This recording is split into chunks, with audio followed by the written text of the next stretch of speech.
সংবিধান রচনা করব।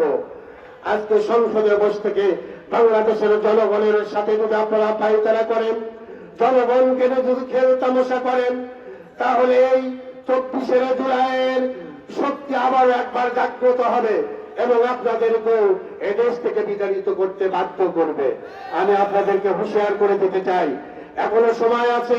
এদেশের জনগণকে আপনারা রাজপথে নামান না, এদেশের জনগণকে আপনারা বাধ্য করেন না।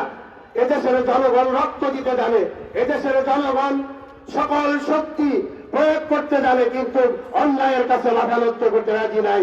তাই আপনাদের কাছে উদারত আহ্বান রাখছি, আপনারা আগামী দিনের লড়াই সংগ্রামে গণভোটকে বাস্তবায়নের জন্য যখন যে রাখতে হবে সেটাকে স্বতঃস্ফূর্ত সাড়া দিয়ে আমরা এদেশে এই সরকারকে গণভোট বাস্তবায়ন করতে বাধ্য করবো ইনশাআল্লাহ। আল্লাহ তাআলা আমাদেরকে তৌফিক দান করুন। ওয়া মা তৌফিক ইল্লা বিল্লাহ। আসসালামু আলাইকুম ওয়া রাহমাতুল্লাহ। ধন্যবাদ আব্দুল হাকিম ভাইকে। সম্মানিত উপস্থিতি, আমাদের মাঝে আরো উপস্থিত আছেন বাংলাদেশ জামায়াত ইসলামী বগুড়া জেলা শাখার সম্মানিত সেক্রেটারি মাওলানা মনসুর রহমান সহ বিভিন্ন নেতৃবৃন্দ।